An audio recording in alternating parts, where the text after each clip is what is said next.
दाभाडे पांडुरंग प्रभाकरराव. आम्ही आज छत्रपती संभाजीनगर या ठिकाणी जमलो आहोत. माझ्या राज्यातील महाराष्ट्र राज्यातील 123 जे दिव्यांगाच्या शाळा अनुदानित झाल्यात. 8 एप्रिल 2015 रोजी आम्हाला शासनाचा पहिला शासन निर्णय दिला, जो की 100% म्हणून.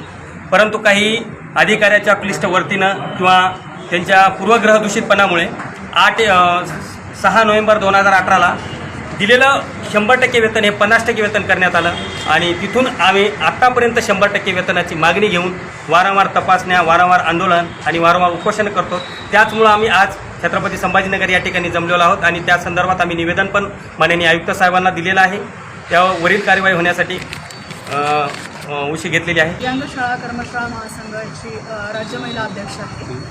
123 शाळांचं आता जर सरांनी सांगितलं तर आमचा मुद्दा हाच आहे की जर विद्यार्थी शाळांमध्ये आहे, परिपोषण शाळेला जर मिळते, तर दिव्यांग शाळेतील कर्मचाऱ्यांना वेतन हे 50% का?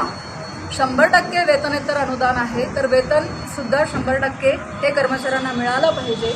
त्यातही आज नवीन असा मुद्दा आहे की NOC ज्या 1100 पदांना नवीन मिळालेले आहेत, त्या शाळेतले कर्मचारी जे नवीन रुजू होणार आहेत त्यांना 100% अनुदान वेतन मिळणार आहे आणि जे आधीचे कर्मचारी 2012पासून 2002 पासून जे कर्मचारी आहेत त्यांना अजूनपर्यंत 50%. तर हा शासनाचा मुळात कुठला न्याय आहे?